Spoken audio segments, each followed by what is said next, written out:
सद्गुरु सज्जनस्तथा आराध्य दैवतं गुह्यं सर्वं मे रघुनन्दनः। नमो आदिबोधात्मरूपा परेशा, नमो हंसनारायणा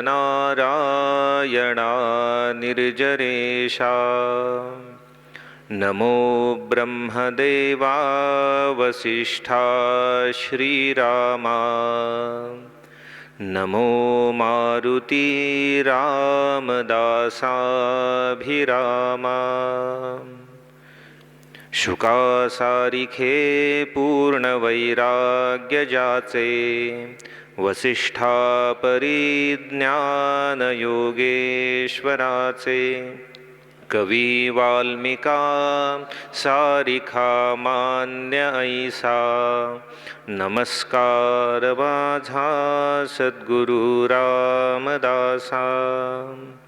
नमः शांताय दिव्याय सत्यधर्मस्वरूपिणे, स्वानन्दामृततृप्ताय श्रीधराय नमो नमः। वैदेही सहितं सुरद्रुमतले, हैमे महामण्डपे,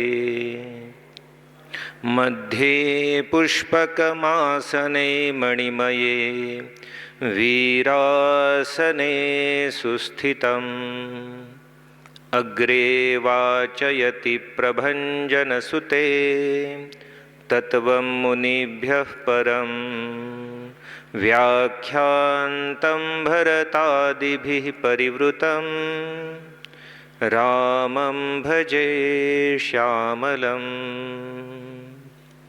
श्री रामचंद्र भगवान की जय, महारुद्र हनुमान की जय, सद्गुरु श्री समर्थ रामदास स्वामी महाराज की जय, श्रेष्ठ गंगाधर स्वामी महाराज की जय, सद्गुरु भगवान श्रीधर स्वामी महाराज की जय, आर्य सनातन वैदिक हिंदू धर्म की जय। जय जय रघुवीर समर्थ। श्री राम जय जय राम, श्री राम जय जय राम, श्री राम जय जय राम, श्री राम जय जय राम, श्री राम जय जय राम, श्री राम जय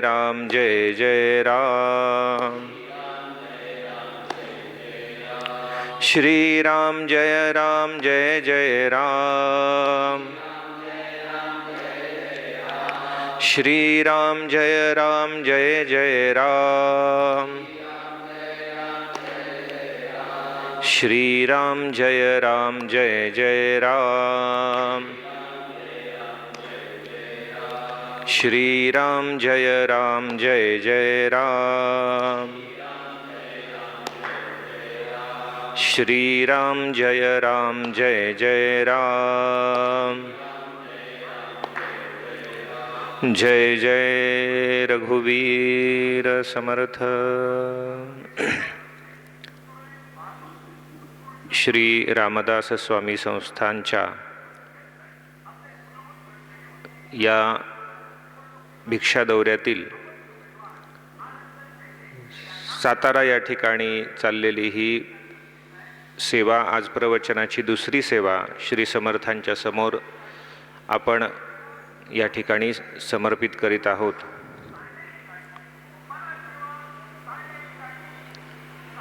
श्री समर्थांनी ग्रंथराज दासबोधात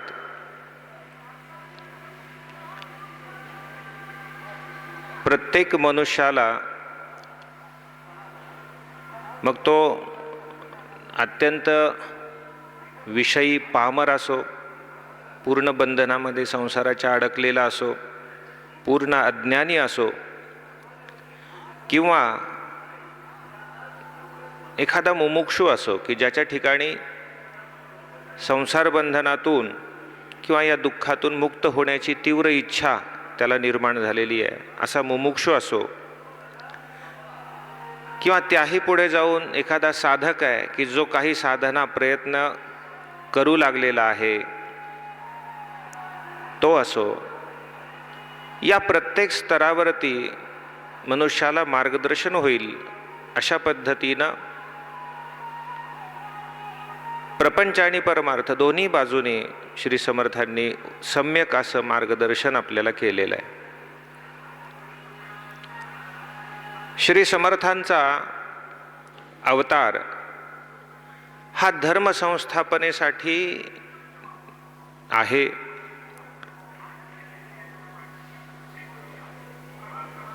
समर्थ प्रतापामध्ये श्री गिरीधर स्वामी श्री समर्थांच्या या अवतार कार्याविषयी असा उल्लेख करतात. श्रीराम समर्थ उपासना आकल्प संकल्प परंपरा जाणा धर्म संस्थापना जगज्जीवना भरतखंडी करणे असे. धर्म संस्थापनेसाठी श्री समर्थांचा अवतार आहे आणि त्यामुळे यतोभ्युदय निश्रेयस सिद्धी सधर्म, अभ्युदय आणि निश्रेयस दोन्हीचीही सिद्धी मनुष्याच्या जीवनामध्ये जो करवितो किंवा त्या संबंधी मार्गदर्शन करतो, ती जी संहिता आहे, तो जो आचार धर्म आहे किंवा विचार धर्म आहे किंवा उपासना प्रणाली आहे, जीवन प्रणाली आहे, त्याला धर्म असं म्हणतात. आणि म्हणून लौकिक व्यावहारिक सांसारिक प्रापंचिक अभ्युदयाच्या दृष्टीनंही कसं उत्तम जीवन असू शकतं याचंही दिग्दर्शन आपल्याला श्री समर्थांच्या या ग्रंथराज दासबोधामध्ये मिळतं. आणि त्याचबरोबर निश्रेयसाची प्राप्ती करण्यासाठी या लौकिक जगाच्या बद्दल, या संसाराबद्दल नश्वरतेची भावना निर्माण करून हे जग मिथ्या आहे हे सांगून मनुष्याची दृष्टी ही खऱ्या अर्थानं मनुष्य जीवनाचं जे ध्येय ते म्हणजे भगवत प्राप्ती किंवा मोक्ष त्याकडे वळवणं, हे सुद्धा श्री समर्थ अत्यंत परिणामकारकपणे करतात.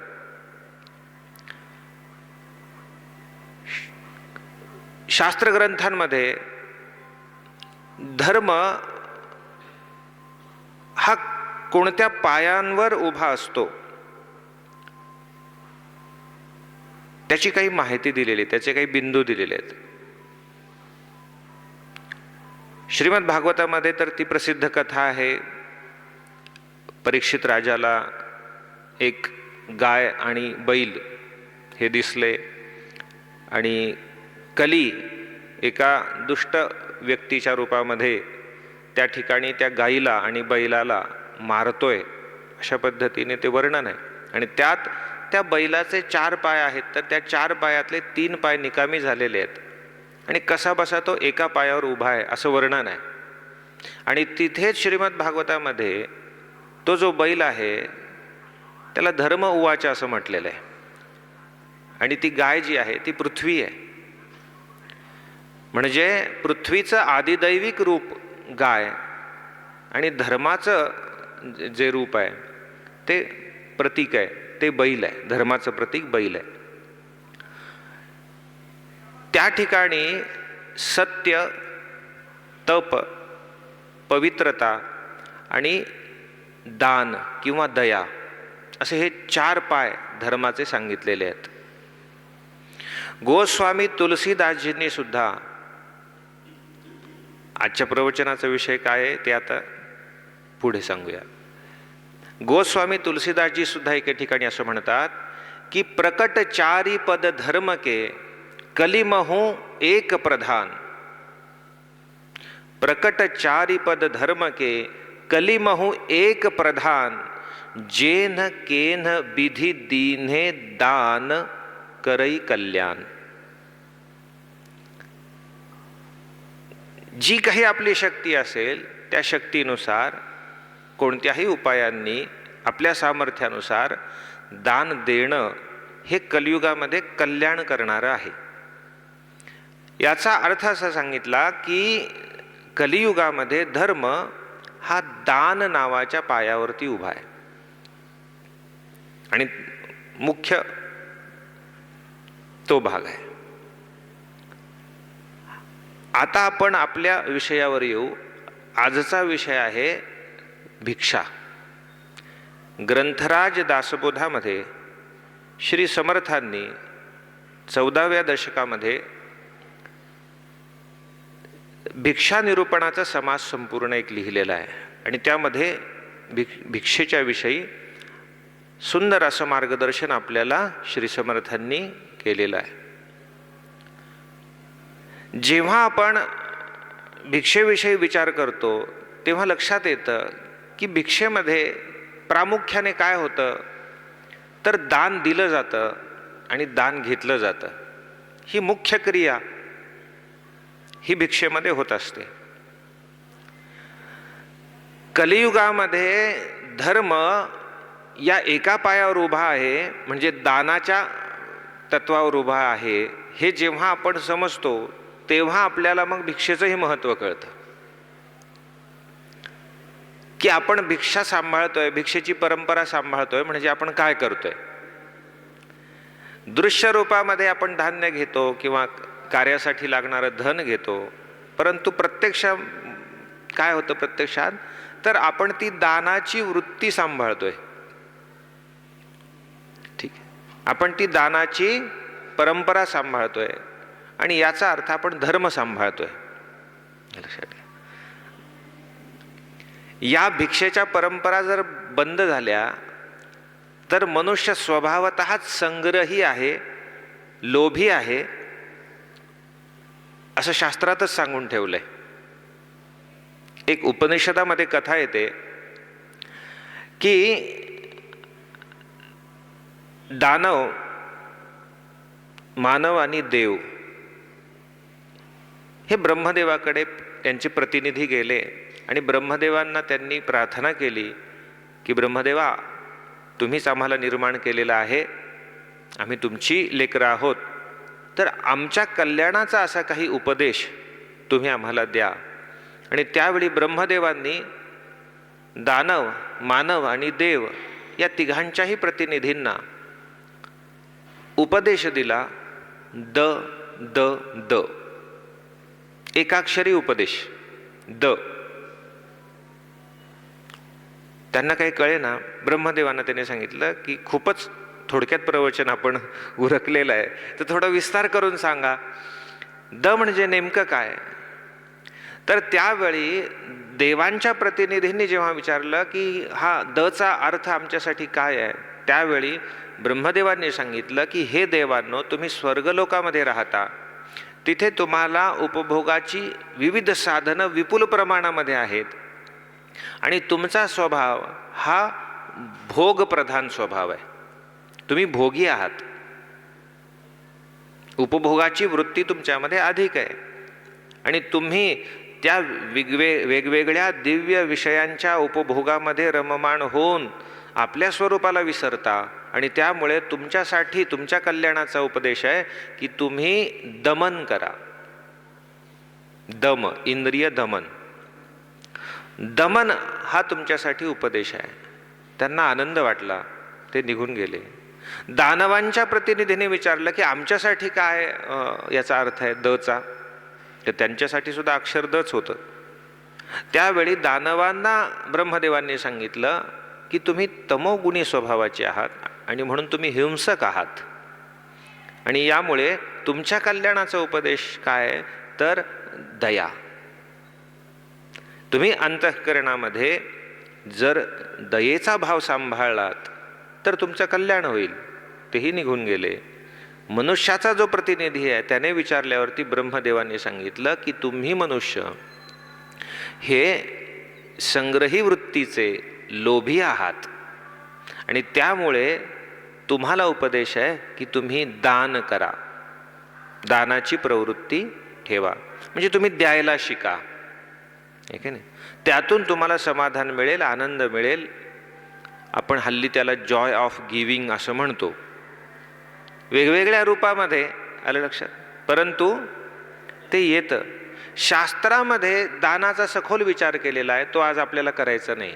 आत्ता आपला भिक्षा हा मुद्दा आहे. मुख्य विषय काय की आपण भिक्षा सांभाळतो, म्हणजे आपण दानाची वृत्ती सांभाळतो, दानाची परंपरा सांभाळतो. मनुष्य दानाला नेहमी प्रवृत्त राहावा ही परंपरा आपण सांभाळतोय, आणि म्हणून भिक्षेचं अत्यंत महत्त्व आहे. प्रत्यक्ष श्री समर्थ या भिक्षेविषयी काय म्हणतात हे आता आपण पाहणार आहोत. श्री समर्थ समासाचा प्रारंभ ज्या ओवीनं करतात ती ओवीच मोठी अद्भुत आहे. श्री समर्थ म्हणतात, ती काच लावून टाका. श्री समर्थ म्हणतात, ब्राह्मणाची मुख्य दीक्षा मागितली पाहिजे भिक्षा, ओम भवती या पक्षा रक्षिले पाहिजे. सुरुवात काय केली? ब्राह्मणाची मुख्य दीक्षा मागितली पाहिजे भिक्षा, ओम भवती या पक्षा रक्षिले पाहिजे.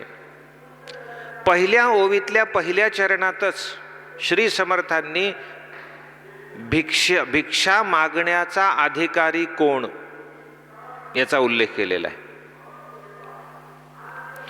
कोणाची मुख्य दीक्षा आहे? म्हणाली ही ब्राह्मणाची आहे.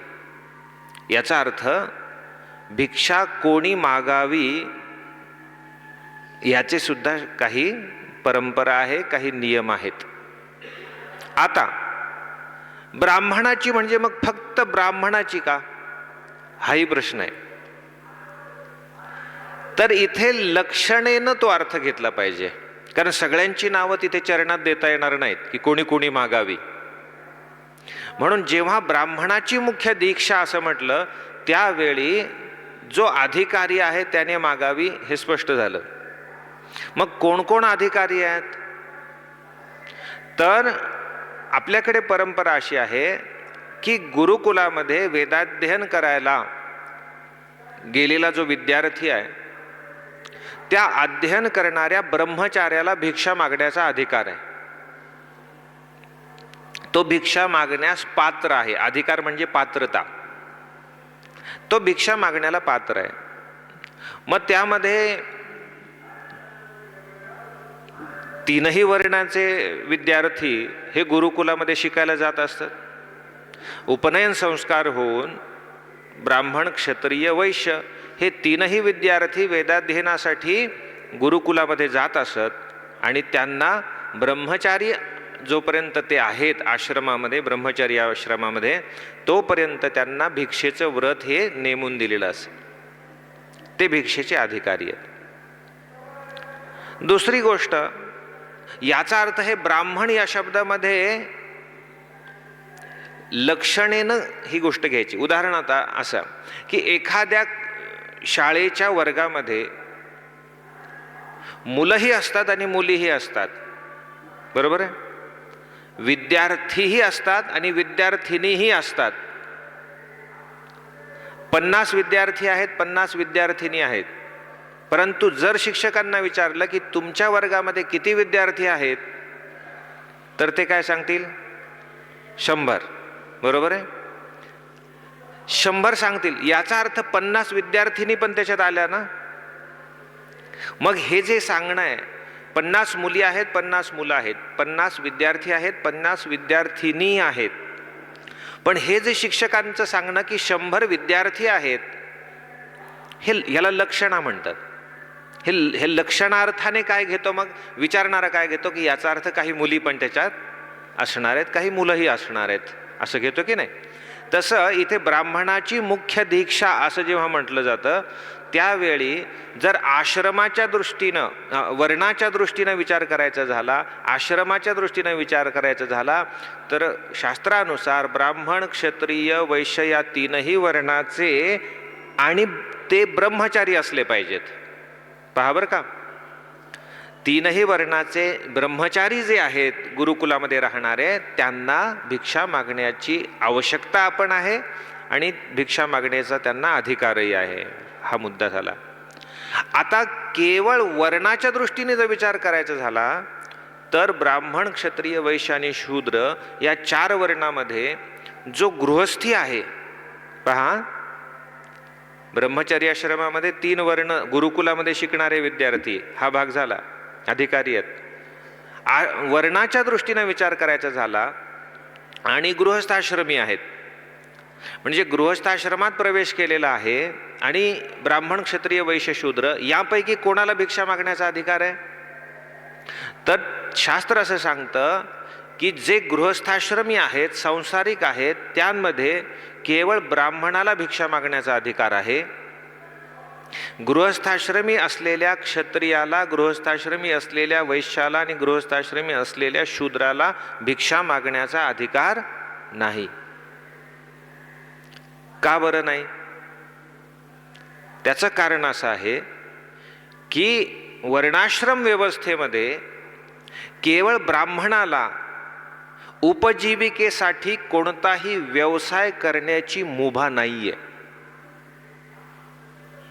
अर्थार्जन, उपजीविका, आपला उदरनिर्वाह चालवण्यासाठी भिक्षेच्या व्यतिरिक्त त्यांनी अन्य कोणताही व्यवसाय करायचा नाही, कोणताही कामधंदा करायचा नाही, हे शास्त्राने बंधन आहे त्यांच्यावर. हे मी व्यवस्थेनुसार सांगतोय, आजचं नाही सांगत आहे. आपण जर वर्णव्यवस्थेचा मूळ ग्रंथ मनुस्मृती जर पाहिला तर त्यामध्ये ब्राह्मणाला षटकर्म जी सांगितलेली आहेत त्यामध्ये अध्ययन, अध्यापन, यजन, याजन, दान आणि प्रतिग्रह ही 6 कर्म ब्राह्मणाची सांगितलेली आहेत. बरोबर? त्या 6 कर्मांमध्ये ब्राह्मणाच्या उपजीविकेचं साधन कोणतं आहे?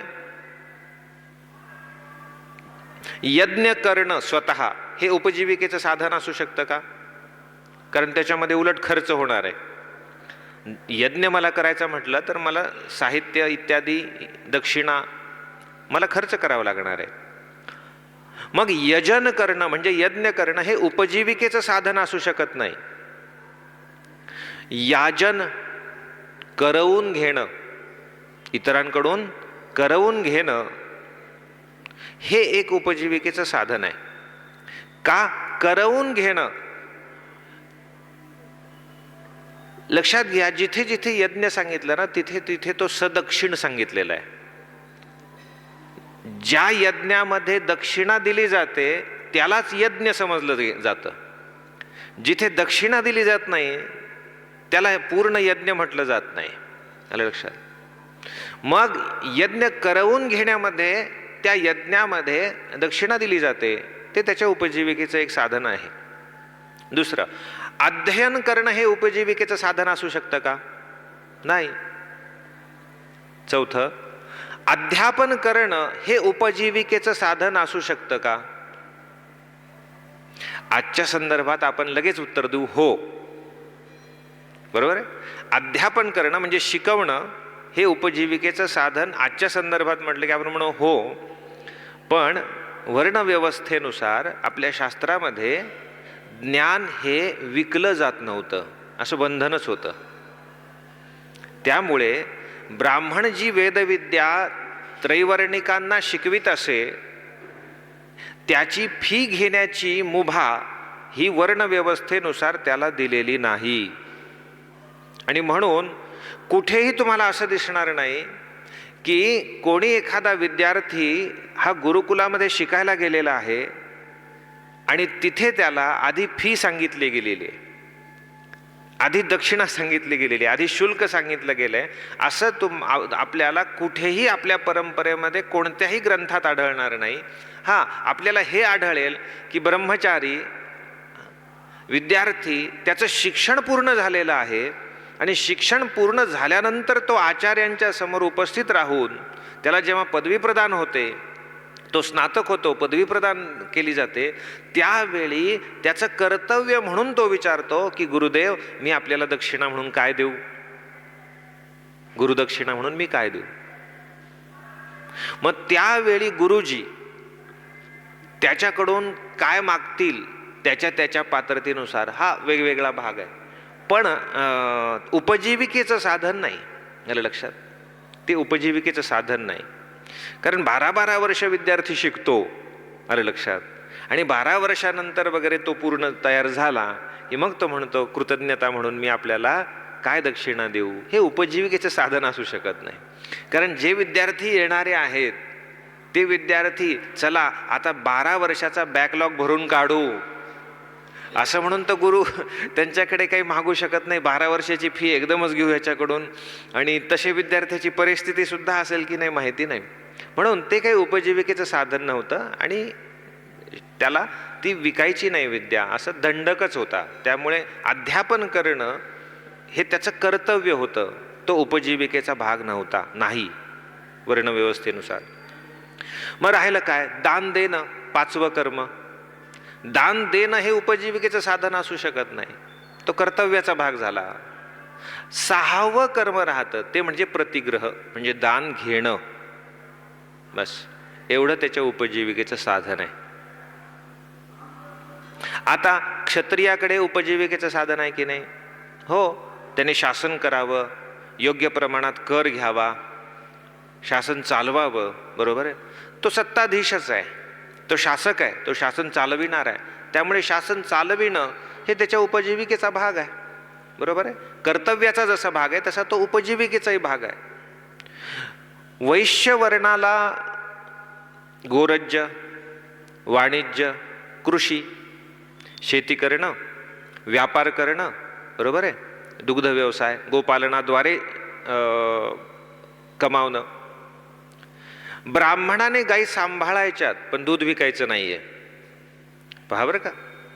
हो, असा दंडक होता की ब्राह्मण वर्णाने गाई सांभाळाव्यात, गोसेवा करावी, आणि त्या गायींपासून जे दूध येईल किंवा दुग्धजन्य पदार्थ येत असतील ते त्यांनी आपल्यासाठी गुरुकुलातल्या विद्यार्थ्यासाठी वापरायचे आहेत. पण दूध किंवा दुग्धजन्य पदार्थ विकून आपली उपजीविका चालवण्याची मुभा ब्राह्मणाला नाही, ते पाप सांगितलं त्याच्या दृष्टीनं.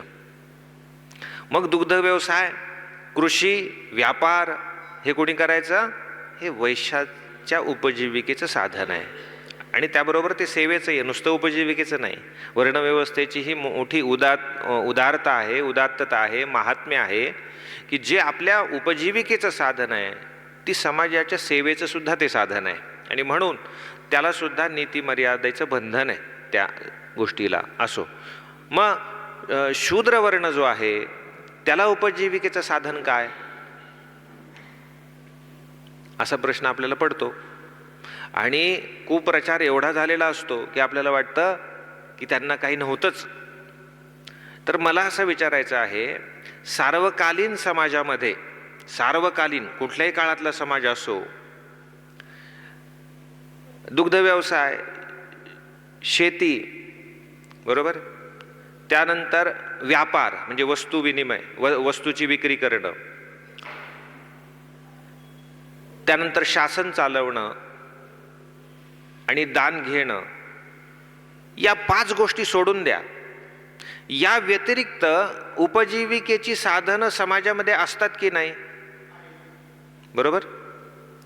या व्यतिरिक्त म्हणजे दुग्ध व्यवसाय, गोपालन, त्यानंतर व्यापार, त्यानंतर कृषी, ही वैश्याची जी 3 साधनं आहेत, क्षत्रियाचा शासन करणं, शासन चालवणं, आणि ब्राह्मणाचं दान घेणं, ही 5 कर्तव्य या 3 वर्णांची उपजीविकेची साधनं ना सांगितली आत्तापर्यंत. 3ची मिळून 5 कर्म सांगितली उपजीविकेसाठी. ही 5 कर्म सोडून जी जी काही साधनं उपजीविकेची होती ती सर्व ही उपजीविकेची साधनं ही शूद्र वर्णाच्या अधिकाराची होती, अन्य कोणाच्याही अधिकाराची नव्हती. एक साधा प्रश्न विचारतो, व्यापार क्षत्रियाने करायचा आहे का? नाही.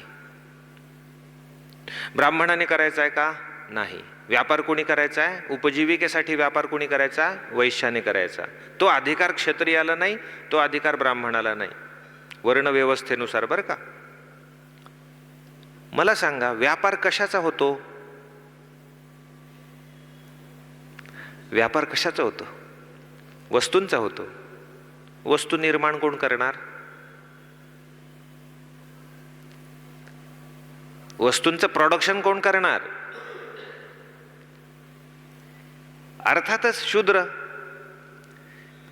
शूद्र वर्णाकडे त्या काळातले सर्वही कौशल्याची व्यवसाय, सर्वही उत्पादक व्यवसाय हे शूद्र वर्णाकडे आहेत.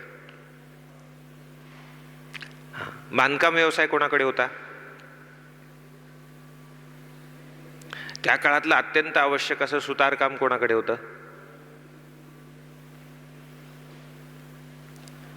लोहारकाम कोणाकडे होतं? शेती कृषी प्रधान जर आपला देश होता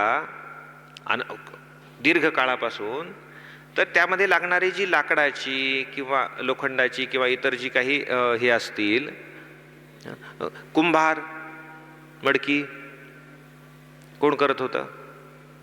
आता हे तुम्ही किती चिंतन करा त्याचं खोलात. त्यावेळी समाजाला काय काय लागत होतं ते सगळं शूद्र वर्णाकडे होतं. आणि त्यामुळे ते कधीही दलित वगैरे असे पतित असे, जोपर्यंत वर्णव्यवस्था सुचारू रूपाने चालत होती तोपर्यंत ते कधीही तसे नव्हते. हे आपण लक्षात घ्या. कारण नियमच तसे कडक होते. असो, एक मुद्दा आपला बराच स्पष्ट झाला असेल.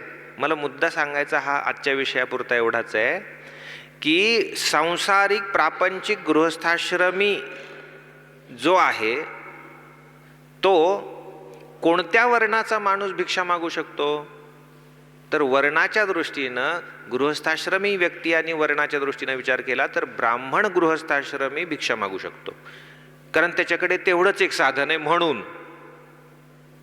लक्षात? मग त्याने धर्मशास्त्रांचं, अध्यात्माचं चिंतन करायचं आहे, साधना करायची आहे,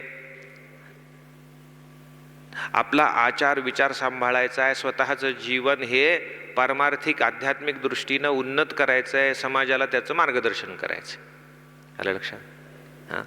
आज मानसशास्त्रज्ञांची मोठी गरज आहे की नाही समाजाला?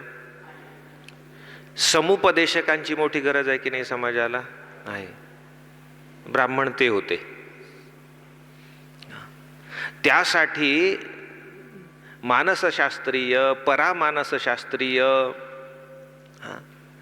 अध्यात्मशास्त्राचं, परमार्थशास्त्राचं चिंतन मनन करणं, त्यानुसार आचरण करून त्याचे अनुभव घेणं, ते अनुभव घेऊन बदलत्या काळानुसार, बदलत्या समाजानुसार ते सिद्धांत नवनवीन पद्धतीनं समाजासमोर आणणं आणि समाजाला उपयोगी होतील अशा पद्धतीनं ते पर्क्युलेट करणं, हे सगळं काम त्या ब्राह्मण वर्णाकडे होतं. आणि म्हणून त्याला त्या कामासाठी वेळच द्यावा लागत होता. तो त्याने काढावा, त्याच कामासाठी काढावा असा दंडकच होता.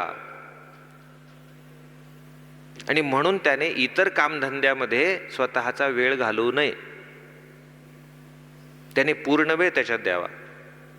आजही समाजोपयोगी अशा पद्धतीचे शोध लावणाऱ्या शास्त्रज्ञांना शिष्यवृत्ती दिली जाते की नाही?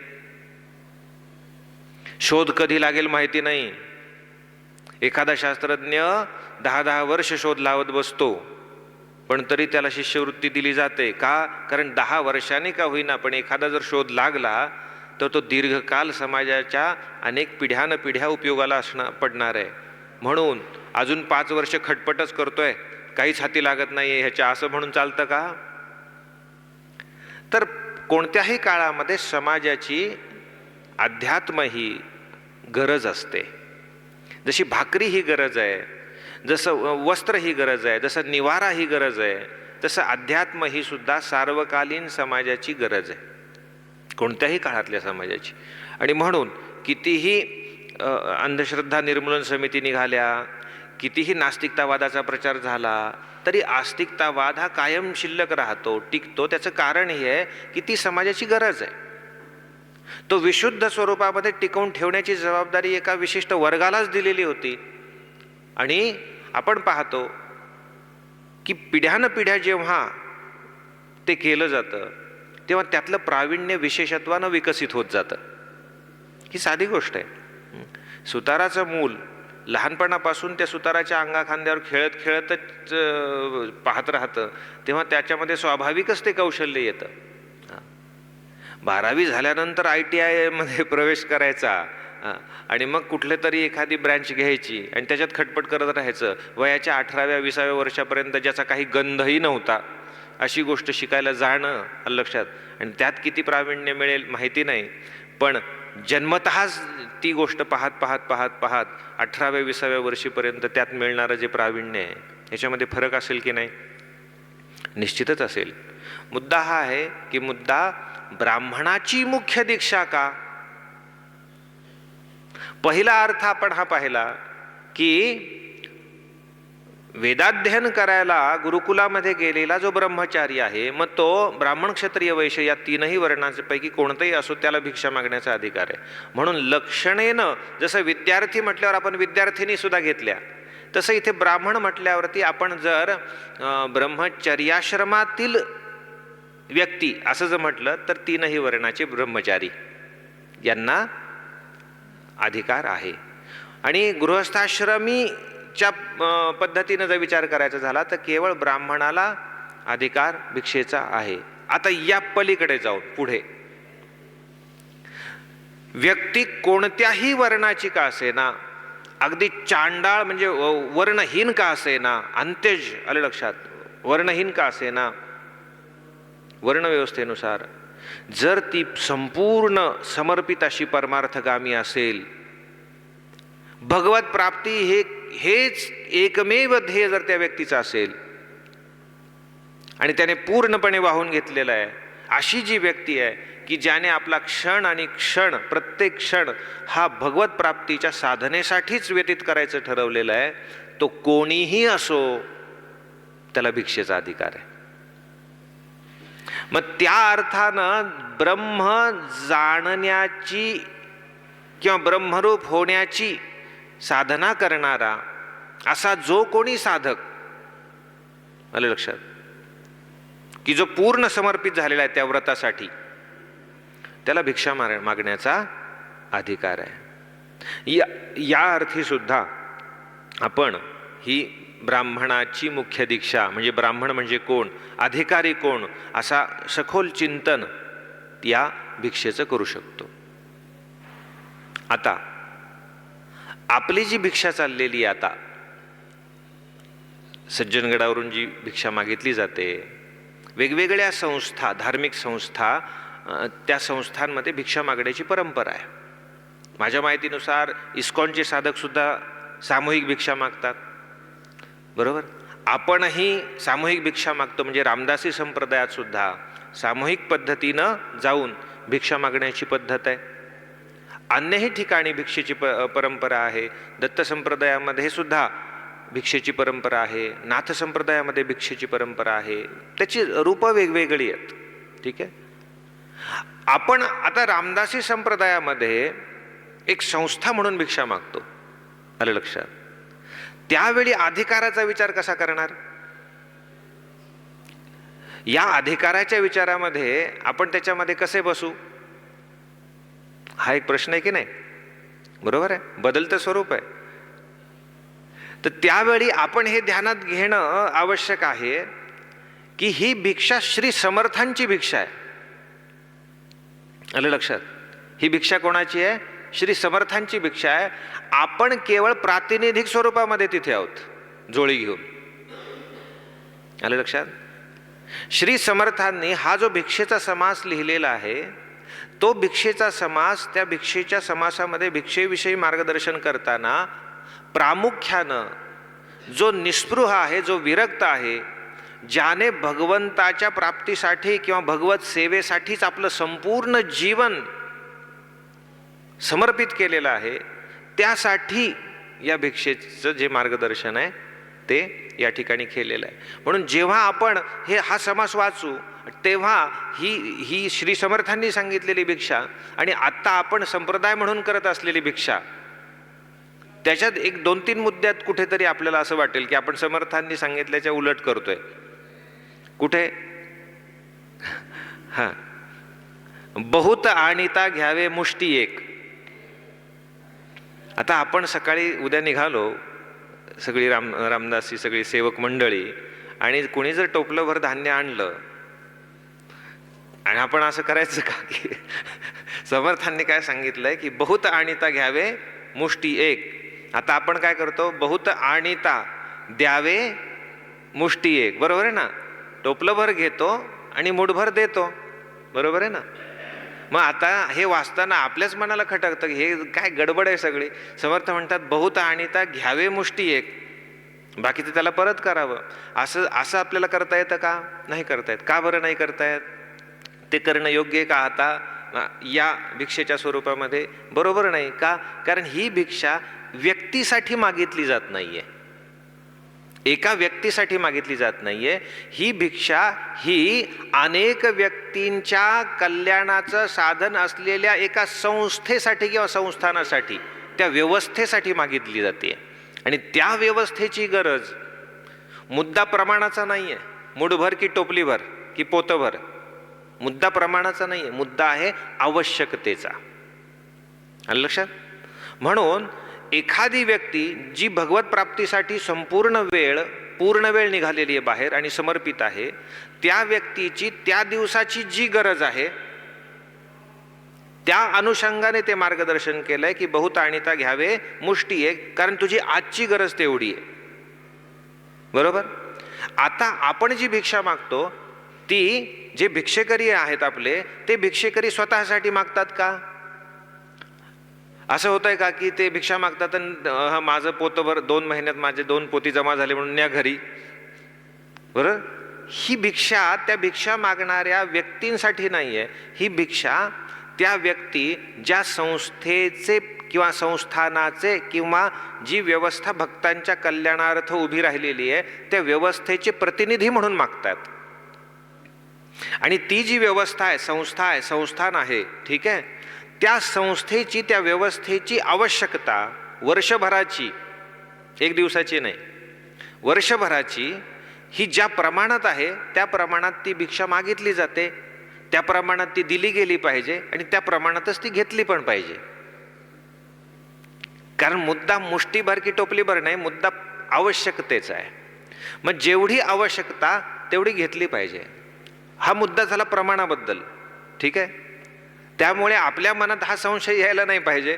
कारण आम्ही जेव्हा भिक्षा मागतो आणि हा समास वाचतो तेव्हा आपल्यालाच कुठेतरी आतमध्ये हे होतं. तर हा विचार केला पाहिजे लक्षात, व्यक्तीचा उद्धार आणि त्या व्यक्तीची आवश्यकता. मग आता उदाहरण आपलं सज्जनगडाचंच उदाहरण घेतलं. सज्जनगड आहे ते संस्थान आहे, ते एक मोठं देवस्थान आहे आणि तिथे लक्षावधी लोक प्रतिवर्षी त्या ठिकाणी दर्शनासाठी येत असतात. त्यांनी तिथे दर्शन घेणं, त्यांनी त्या ठिकाणी तीर्थयात्रा म्हणून त्यांची जी यात्रा होते त्या यात्रेमध्ये त्यांच्या ज्या श्री समर्थांनीच दास्य भक्तीमध्ये सांगितलेले जे सगळ्या व्यवस्था आहेत की पडशाळा निर्माण कराव्यात, भोजनाची त्यांची प्रसादाची व्यवस्था करावी, विश्रांतीची व्यवस्था करावी, त्यांना पाण्याची व्यवस्था करावी, प्यायच्या पाण्याची, सांडपाण्याची, उद्यानं तयार करावीत इत्यादी इत्यादी. ठीक आहे? किंवा अर्चन भक्तीमध्ये देवार्चनासाठी लागणाऱ्या ज्या काही हे आहेत, दास्यभक्तीमध्ये आणि अर्चन भक्तीमध्ये भगवंताचे चालणारे जे त्या ठिकाणी जयंत्या, पुण्यतिथी इत्यादी उत्सव आहेत, ते उत्सव कसे करावेत, तर थाटामाटात करावेत. किती थाटामाटात करावेत की जे देखता स्वर्गीचे देव तटस्थ होती.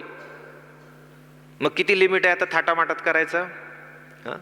एखादा कंजूष भक्त असतो, तो म्हणतो की देवाच्या उत्सवात एवढा कशाला खर्च, कशाला पाहिजे दारू काम शोभेचं, कशाला पाहिजे एवढ्या फुलाच्या माळा, हे कशाला पाकळ्या अंथरायच्यात.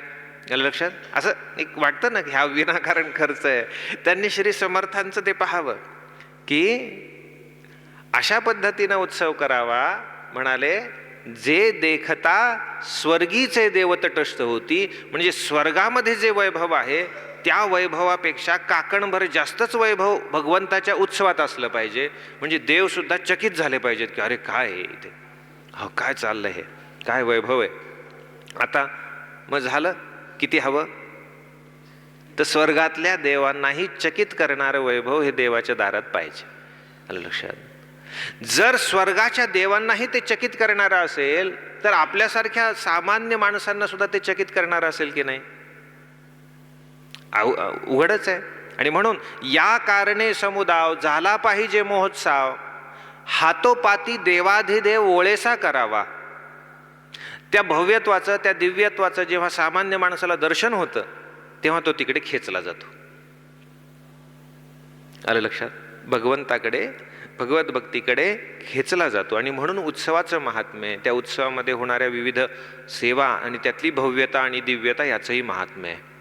हे या आपल्या भिक्षेमधून होत असतं. आणि म्हणून या भिक्षेचं स्वरूप भिन्न आहे. आणि म्हणून आपण ज्या व्यक्ती आहोत, आपल्याकडे भिक्षेचा अधिकार कसा आहे, तर आपण श्री समर्थांचे म्हणून श्री समर्थांची भिक्षा श्री समर्थांच्या कार्यासाठी मागत आहोत. आणि लोकसुद्धा पहा, आपण ज्यांच्या दारात भिक्षेसाठी जातो, रामदासी सेवेकरी मंडळी जेव्हा भिक्षेसाठी जातात तेव्हा लोक आपल्याकडे हा मंदार आहे, हा सचिन आहे, हा अमुक आहे असं म्हणून पाहतात का? ही भिक्षा त्याची भिक्षा आहे का? नाही, ही भिक्षा कोणाची भिक्षा आहे? श्री समर्थांची. समर्थ दारात आलेत या भावनेनंच ती व्यक्ती सुद्धा आपल्याला भिक्षा घालत असते. आणि म्हणून श्री समर्थांच्या अनुयायी म्हणून, समर्थांचे पाईक म्हणून आपण ती भिक्षा मागत असतो. या दृष्टीनं आपण त्याला पात्र आहोत, त्या भिक्षेला, ती भिक्षा मागण्याची आपण या दृष्टीनं अधिकारी आहोत. कारण ही श्री समर्थांसाठी, श्री समर्थांचे प्रतिनिधी म्हणून आपण मागत आहोत. आणि त्या ठिकाणी भिक्षेमध्ये मिळणारा जो काही सन्मान आहे तो सन्मान आपला व्यक्तीचा नसून तो सन्मान श्री समर्थांचा आहे, हे उघडच आहे. आणि हे मात्र आपल्या इथे चांगल्या पद्धतीने पाळलं गेलेलं आहे की कोणालाही असं वाटत नाही की ही माझी पूजा आहे किंवा माझा सन्मान आहे, ते श्री समर्थांचं आहे एवढं आपल्याला पक्क डोक्यामध्ये असतं. तर ही महत्त्वाची गोष्ट आहे. आणि म्हणून दुसरी गोष्ट, जो निस्पृह आहे जो विरक्त आहे, ठीक आहे, ज्याने भगवत प्राप्तीसाठी पूर्ण वेळ स्वतःला समर्पित केलंय, त्याची भिक्षा आणि आत्ता आपली संस्थागत भिक्षा ही जी आहे त्यामध्ये अजून एक फरक आहे. तो म्हणजे जो निस्पृह आहे, विरक्त आहे, त्याला द्रव्य म्हणजे पैसे घेण्याची अनुमती नाही आहे.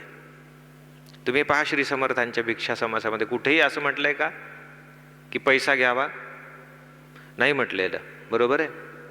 कारण ती त्याची आवश्यकता नाही आहे.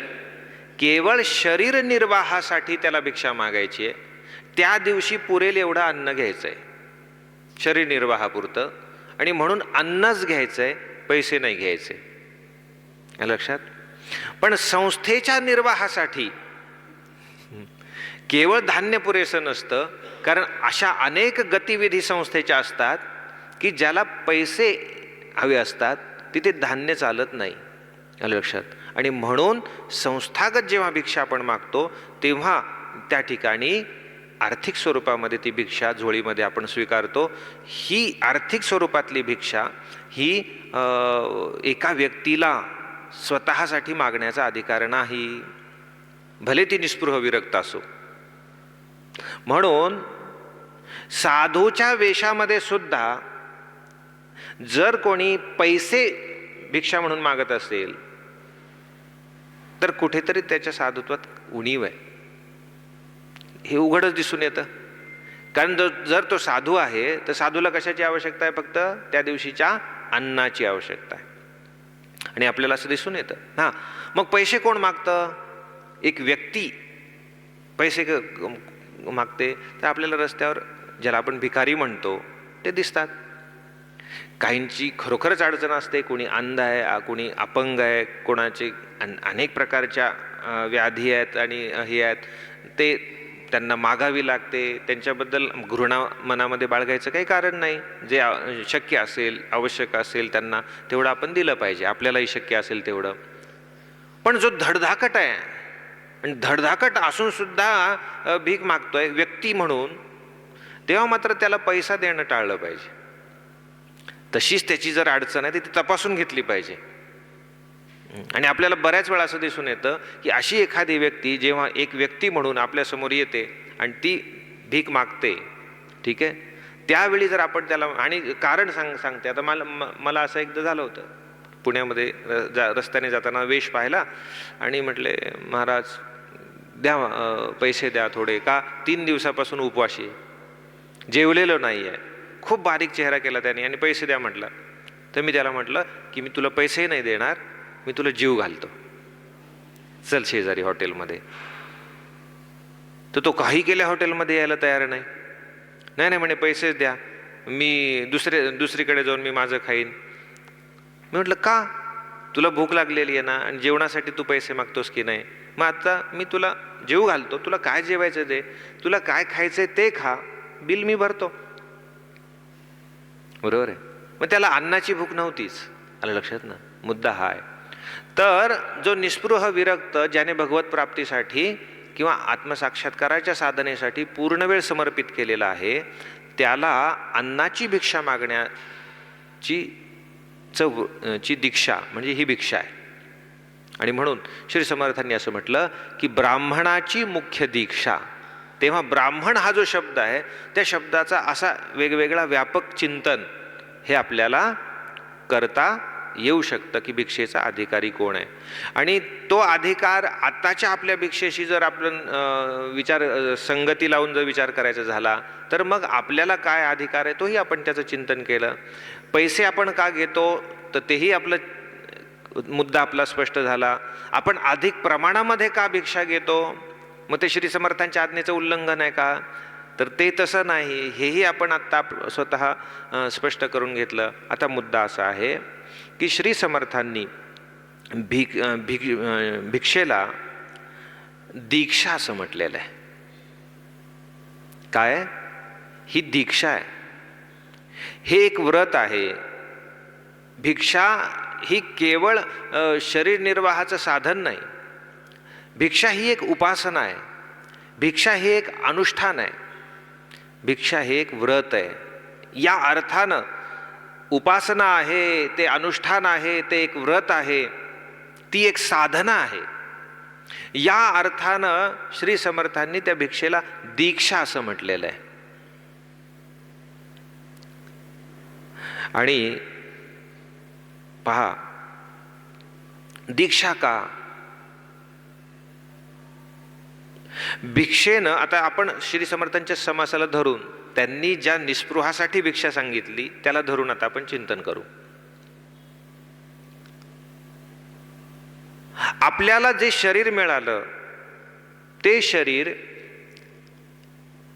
शास्त्राज्ञेनुसार, संतांच्या आज्ञेनुसार त्याचं मुख्य ध्येय सांगितलेलं आहे भगवत प्राप्ती किंवा आत्मसाक्षात्कार, आत्मज्ञान प्राप्त करून घेणं, हे त्याचं मुख्य ध्येय.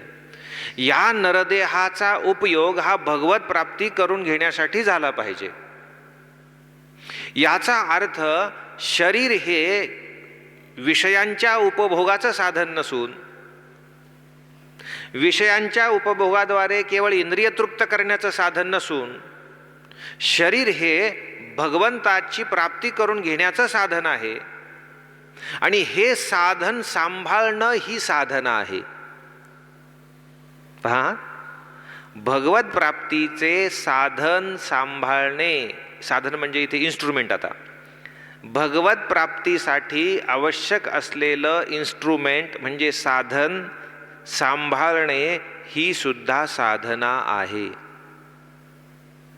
भिक्षेने काय होतं, भिक्षेने शरीराचा निर्वाह होतो, शरीर सांभाळलं जातं. शरीर कोणासाठी सांभाळायचं म्हणाले, भगवत प्राप्तीसाठी सांभाळायचं. जसं भगवान आपण आपल्या घरातल्या देवघरातल्या मूर्तींची पूजा करतो, आहे की नाही, देवाची पूजा करतो. मग देवाची पूजा करताना देवाच्या पूजेमध्ये जे तांब्या आहे, भांडं आहे, पळी आहे, ठीक आहे, ही लागतं ना अनेक साधनं, निरांजन आहे आरतीचं, ही साधनं लागतात ना. तर या साधनांनी आपण देवाची पूजा करतो, बरोबर आहे. त्या साधनांना आपण सांभाळतो की नाही, जपतो की नाही, छान ठेवतो की नाही. त्या वस्तू, ती साधनं व्यवस्थित सांभाळणं, त्यांचा मेंटेनन्स, ही सुद्धा पूजा आहे. शास्त्र असं सांगतं की प्रत्यक्ष पूजा करणाऱ्या व्यक्तीला जे पुण्य मिळतं, त्या पूजेची तयारी आणि साहित्य वगैरे जो व्यवस्थित करून देतो, पूजेची तयारी करून देतो, साहित्य सांभाळतो, त्याचा मेंटेनन्स करतो, स्वच्छता करतो, त्याला सुद्धा पूजेचंच फळ आहे. आपल्या घरामध्ये समजा कुटुंब प्रमुख पुरुष पूजा करत असेल देवाची, आणि गृहिणी ही तांबण आहे, भांडं आहे, हे सगळं धुवून पुसून देत असेल, तिला प्रत्यक्ष पूजा करता येते का? नाही. पूजा कोण करतं? कुटुंब प्रमुख पुरुष करतोय. पण ती हे सगळी तयारी करून देते, तर ती सुद्धा पूजाच करते असं शास्त्र सांगतं. ती पूजाच आहे. तसं हे शरीर भगवत प्राप्तीचं इन्स्ट्रुमेंट आहे. ते शरीर व्यवस्थित ठेवणं, जिवंत ठेवणं, त्याचा निर्वाह करणं, बरोबर आहे, ही सुद्धा साधन आहे. आणि म्हणून भिक्षा ही दीक्षा आहे, ही एक साधना आहे, ही एक उपासना आहे. किती पवित्र कार्य आहे की भगवंताच्या पूजेचं साधन आपण सांभाळतोय. या भावनेनं, त्या निस्पृहानं, त्या विरक्तानं भिक्षा मागावी असं श्री समर्थ सांगतात. म्हणून दीक्षा असा शब्द श्री समर्थांनी वापरलेला आहे. पहा, मग भिक्षा ही केवळ शरीर सांभाळायचं साधन आहे का हो? काय झालं, जुन्या काळची, प्राचीन काळची गोष्ट आहे. एक राजा उत्तर काळामध्ये त्याला असं वाटलं की आपण आता संन्यास घ्यावा, आणि म्हणून तो एका संतांकडे आला आणि संतांकडे येऊन सांगितलं की मी खूप दीर्घकाळ राज्य केलेलं आहे, संसार पण भरपूर केलेला आहे, सर्व उपभोग भोगलेले आहेत, आणि मला सर्व त्या विषयांची विरक्ती आलेली आहे. आता मला सत्ता नको, राजपद नको, ऐश्वर्य नको, संपत्ती नको, नोकर चाकर नको, काहीही नको. मला मुलाबाळांमध्ये माझं मन आसक्त नाही आहे, बायकोमध्ये आसक्त नाही आहे, काहीच नाही. आता मला संन्यास घ्यायचा आहे. संत म्हणाले, असं का? ठीक आहे म्हणाले, काही हरकत नाही, तुला संन्यास देतो, पण तत्पूर्वी मी सांगितलेली एक गोष्ट कर. चल म्हणाले माझ्याबरोबर. आणि एका छोट्याशा गावामध्ये, त्या गावातल्या एका छोट्याशा घरासमोर त्या राजाला ते घेऊन गेले आणि म्हणाले, असं कर. झोळी त्याच्या खांद्याला लावली आणि म्हटले की ते जे घर आहे, लक्षात, त्या घरासमोर जाऊन तू भिक्षा माग.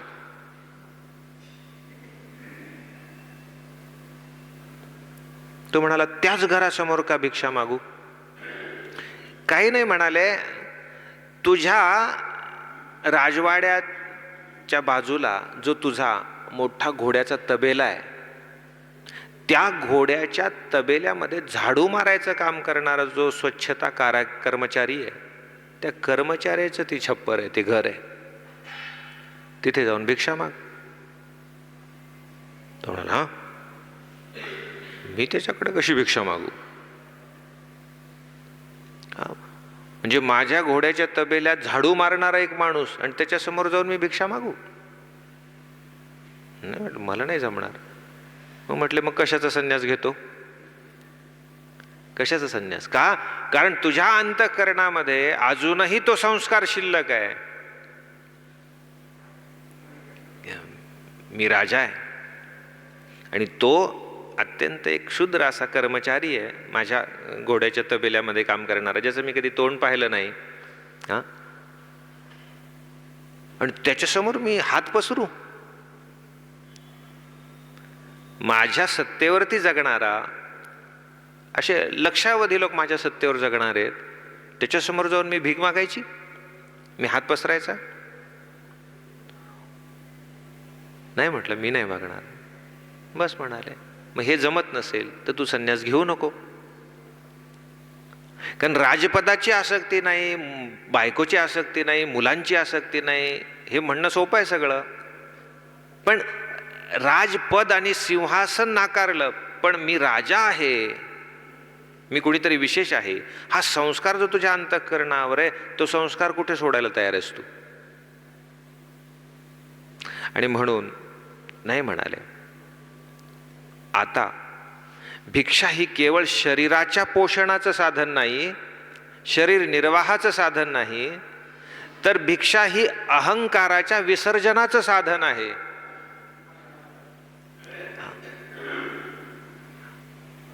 बरोबर आहे. जेव्हा आपण झोळी घेतो त्या क्षणी आपल्यातला अहंकार हा मेलेला असला पाहिजे किंवा असतो. अहंकार मरतोच ना, मागायचंय म्हटल्यावर. हा, तुम्ही अहंकाराने मागू शकता का? ती काय गावगुंडाने मागितलेली हे आहे का? नाही, तिथे तुम्हाला जय जय रघुवीर समर्थ बरोबर आहे ना, विनम्रच व्हावं लागतं. अशी गोष्ट आहे. मग आता मला सांगा, आपण समूहाने जातो, बरोबर आहे? कल्पना करा की आपण अशी पद्धत आणली की त्या गावात जायचं आणि सगळ्या विभागामध्ये एक एकट्याला पाठवायचं. पहा बरं काय होतंय. आता कसं छान आहे, पुढे प्रचाराची गाडी आहे, सज्जनगडचे रामदासी आहेत, लक्षात गाजा वाजा आणि सगळं समर्थांच्या नावामुळे कसं आपलं सगळं कुणी आपली थट्टा नाही करणार, कुणी आपली टिंगलटवाळी करणार नाही, बरोबर? सगळे आपल्याला आदर देतील का, सज्जनगड समर्थ. पण आपल्यातलेच आपण जे जातो त्यातलंच एकट्याने कुठेतरी जाऊन पाहू, मग काय होईल पहा बरं.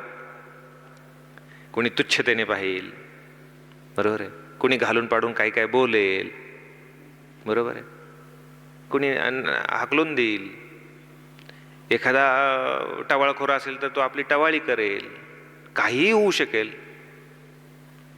त्यावेळी अहंकाराला जी आपल्या ठेच लागते, लक्षात, त्यावेळी जो अहंकार ठेचला जातो तो जबरदस्त असतो. त्यावेळी खरी मजा असते, जेव्हा कोणीतरी तुम्हाला दारात सुद्धा घेत नाही, लक्षात, त्यावेळी खऱ्या अर्थाने आपली कसोटी लागते, आपल्या अहंकाराची कसोटी लागते. आणि म्हणून श्री समर्थांनी जी भिक्षा सांगितली ती त्या व्यक्तीची भिक्षा आहे, निस्पृहाची, विरक्ताची, एका व्यक्तीनं मागायची, बरोबर ना? तर तिथे ही दीक्षा का ठरते, ही साधना, ही उपासना का ठरते? तिथे अहंकाराच्या विसर्जनाचं ते माध्यम ठरते. भिक्षा, भिक्षा ही अहंकाराच्या, अभिमानाच्या विसर्जनाचं माध्यम ठरते. आणि म्हणून श्री समर्थ तिला दीक्षा असं म्हणतात. ब्राह्मणाची मुख्य दीक्षा मागितली पाहिजे भिक्षा, ओम भवती या पक्षा रक्षिले पाहिजे. आता आमच्याकडे भिक्षा, भिक्षेकरी या शब्दाची सुद्धा खूप गमतीशीर अर्थ आहेत. व्यवहारामध्ये तर भिकारीलाच भिक्षेकरी असं म्हणजे शासकीय शब्द आहे भिकाऱ्यांना. भिक्षेकरी हा शासकीय शब्द आहे, माहिती आहे? आणि त्या भिक्षेकऱ्यांचे सुद्धा निवाऱ्याची ठिकाणं असतात. आणि म्हणून हा भिक्षेकरी शब्द हा एवढा प्रचलित झाला की आता महानगरांमध्ये मोठमोठ्या सोसायट्यांच्या समोर भिक्षेकऱ्यांस येण्यास मनाई आहे अशा पाट्या सुद्धा असतात. तर तिथे रामदासी भिक्षेकरी आमचं भजन करत गेला तर त्याला भय वाटायला लागतं की भिक्षेकऱ्याला मनाई आहे. तर ते भीक मागायला भिकारी जे येतात त्यांना ती मनाई केलेली आहे, ठीक आहे की नाही? आता गंमत आहे की ही जी भिक्षा मागितली जाते तिला काही लोक अजाणतेपणाने भीक समजतात. ज्यांना ही परंपरा माहिती नाही, ज्यांना ही प्रक्रिया माहिती नाही. आता आम्हाला सुद्धा असा अनुभव आहे, आम्ही डोंबिवलीत आपण असं आपला भिक्षा दौरा जेव्हा गेला तेव्हा एका भिक्षा दौऱ्यामध्ये एका सावरकर भक्त असलेल्या एका ताईंनी, ज्येष्ठ होत्या, त्यांनी आम्हाला अडवलं आणि आम्हाला 10-15 मिनिट लेक्चर दिलं. अरे काय हे म्हणाल्या, तुम्ही देशाची युवा पिढी. अरे बापरे. आणि त्यात त्या सावरकर भक्त, आणि सावरकर भक्तांचं काय म्हणजे तीव्र पुरुषार्थ आणि ते सगळं हे असतं कर्म वगैरे, म्हणजे त्यांचा हेतू चांगला होता, पण ते त्यांना गैरसमज झाला होता. त्यांना असं वाटत होतं की ही काहीतरी एक तरुण मंडळी एकत्र जमून आपल्या संसार चालवायला हे भिक्षेचे प्रयोग यांनी चालवलेत की काय, म्हणून त्यांची काळजी बरोबर होती की असे जर तुम्ही धट्टेकट्टे तरुण मंडळी असे जर तुम्ही असे धान्य गोळा करायला आणि हे असं संसार चालवण्यासाठी लागलात तर या देशाचं काय होणार, ही त्यांची काळजी बरोबर होती. पण त्यांना ते माहितीच नव्हतं, कारण त्या सज्जनगडावर कधी आलेल्या नाही, कधी त्यांनी ही प्रक्रिया पाहिली नाही. मग त्यांना बाजूला घेऊन सगळं समजवावं लागलं की अहो हे आम्ही आमच्यासाठी नाही करत आहेत, हे तिथे सज्जनगड आहे, तिथे देवस्थान आहे, त्या देवस्थानचे हे असे उपक्रम आहेत, हे की नाही. आणि तिथे येऊन लोक तीर्थयात्रेला येतात, साधना करतात, काही पारमार्थिक धन, बरोबर ना, तेही जोडून घेतात, त्यासाठी त्या व्यवस्था आहेत, बरोबर आहे. कोणी येतं, कोणी नामस्मरण करतं, कोणी समर्थांच्या जवळ येऊन आपलं मनोगत व्यक्त करतं, आपली सुखदुःख सांगतं, बरोबर आहे. एखादा दिवस 2-3 दिवस, कोणी 3 दिवस राहून पारायण करतं, कोणी एखाद्या शिबिरासाठी तिथे येतं, कोणी उत्सवासाठी येतं, आणि आपलाच आत्मा असलेल्या भगवंताशी त्याची जवळीक निर्माण होते, इत्यादी इत्यादी. हे फार मोठं आहे जर चिंतन केलं तर, की किती पुण्याचं काम आहे ते. ठीक आहे. तर असं मग ते सगळं सांगावं लागलं की ही अशी यंत्रणा आहे, त्यासाठी आम्ही आपले फक्त 2 महिने येतो, ती भिक्षा मागतो, त्यातून तो सगळा कारभार चालतो. ठीक आहे. हे सगळं मग सांगितल्यावर त्यांचं समाधान झालं. पण असं वाटतं ना की ही भिक्षा म्हणजे एक प्रकारे भीक आहे. पण भीक आणि भिक्षा याच्यामध्ये फरक आहे. तो फरक असा आहे की दुर्बल व्यक्ती स्वतःच्या शारीरिक गरजांसाठी मागते ती भीक. पहा, दुर्बल व्यक्ती कोणत्याही कारणाने दुर्बल असेल, शारीरिक, मानसिक, आर्थिक, माहिती नाही, दुर्बल व्यक्ती ही स्वतःच्या शरीराच्या अनुषंगाने असणाऱ्या गरजांची पूर्तता करण्यासाठी मागते ती भीक असते. आणि सबल व्यक्ती, समर्थ व्यक्ती भगवत प्राप्तीसाठी साधन म्हणून असलेल्या शरीराच्या निर्वाहासाठी आवश्यक तेवढी जी मागते ती भिक्षा आहे.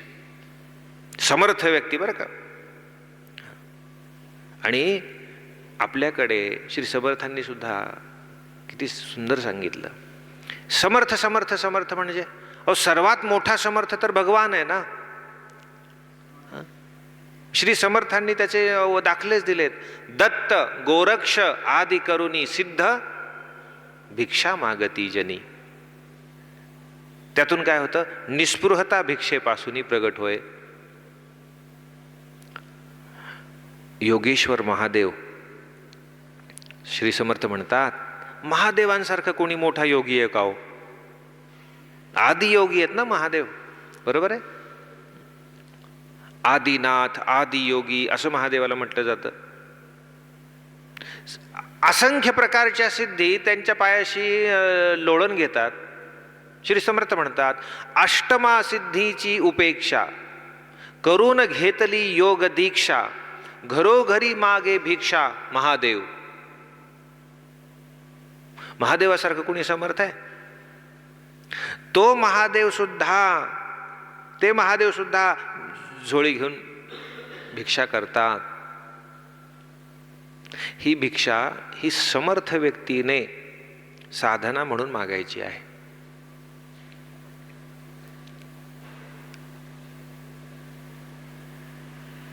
भगवान पूज्यपाद आद्य शंकराचार्यांची गोष्ट आपल्याला माहिती आहे.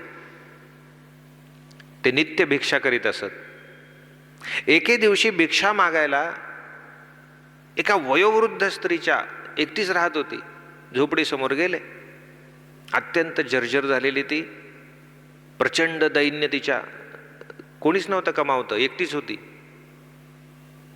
आणि जेव्हा ओम भवती भिक्षांदेही पुकारा केला, ती थरथर थरथर कापत बाहेर आली.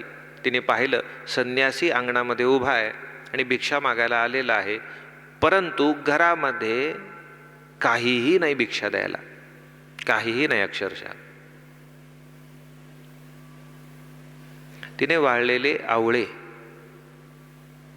कुठेतरी तिला मिळाले, तेच शंकराचार्यांच्या, पूज्यपाद शंकराचार्यांच्या झोळीत टाकले. आणि भगवान पूज्यपाद शंकराचार्यांचं मन द्रवलं तिची ती दैन्यावस्था पाहून. आणि त्यांनी महालक्ष्मीला विनवणी केली, तिची स्तुती केली, तिला आर्त प्रार्थना केली, ज्याला आपण कनकधारा स्तोत्र म्हणून ओळखतो. आणि ते स्तवन जेव्हा महालक्ष्मीचं शंकराचार्यांनी केलं, त्यावेळी त्या म्हातारीच्या अंगणामध्ये सोन्याचा पाऊस पडला.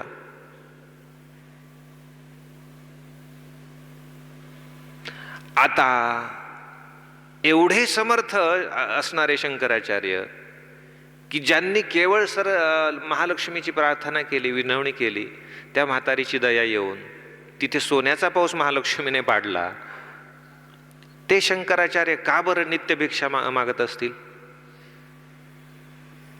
हा विचार आपण जर केला तर भिक्षा कशासाठी हे आपल्याला कळून येतं. पूज्यपाद शंकराचार्यांचं उदाहरण, श्री समर्थांचं काय? अहो, नित्य रानावनामध्ये हिंडायचं. दास डोंगरी राहतो, यात्रा देवाची पाहतो.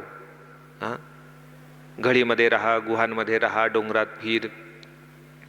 आणि जे काही शिष्य असतील, माध्यान्ह टळून गेल्यानंतर 1:30-2 वाजता मग जवळपास कुठेतरी गावामध्ये शिष्यांना म्हणायचं, जा भिक्षा मागून घेऊन या. एके दिवशी असेच दुपारचे 1:30-2 वाजून गेलेले आहेत. रणरण तर ऊन आहे, उन्हाचे दिवस आहेत, उन्हाळ्याचे. आणि सगळे आपल्या काही शिष्यांना घेऊन श्री समर्थाशी रानावनात फिरतायत. प्रवास कुठेतरी चालला असेल आणि दुपारी 2 वगैरे वाजले, सगळे थकलेले आहेत. श्री समर्थांनी पाहिलं की आपली ही सगळी शिष्यमंडळी, आपली पोरं सगळी थकलेली आहेत, चेहरे पडलेले आहेत. आता काय करावं? श्री समर्थांनाच आपल्या मुलांची, आपल्या शिष्यांची दया आली. श्री समर्थ म्हणाले, आता इथून गाव पण खूप लांब असणार आहे, आता यावेळी असं जर मी तुम्हाला रणरण त्या उन्हात पाठवलं तर म्हणाले ते काही बरं होणार नाही. असं करा रे म्हणाले. तर त्या डोंगरामध्ये, डोंगराला लागून एक शिळा होती, शिळा मोठी. म्हणाले असं करा, ती शिळा करा बाजूला.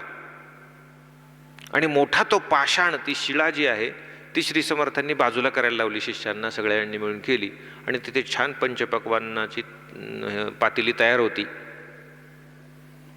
म्हणाले आता चला करू भिक्षा. आणि त्या पक्वान्नाचं भोजन श्री समर्थांनी आपल्या सगळ्या शिष्यांना करविलं. आणि मग म्हणाले ठेवा झाकून आता. काय हा सिद्धीचा श्री समर्थांच्या प्रताप त्या शिष्यांनी पाहिला. मग ते श्री समर्थ का भिक्षा मागत असतील? निस्पृहता भिक्षेपासून प्रकट होय. श्री समर्थ म्हणतात, भिक्षे ऐसे नाही वैराग्य, वैराग्य परते नाही भाग्य. म्हणून भिक्षा ही समर्थानेच मागायची असते. समाजामध्ये काही लोकांची मानसिकता अशी आहे, अरे तू तर समर्थ आहेस ना, म्हणजे तू तर धडधाकट आहेस ना, तू का भिक्षा मागतोयस?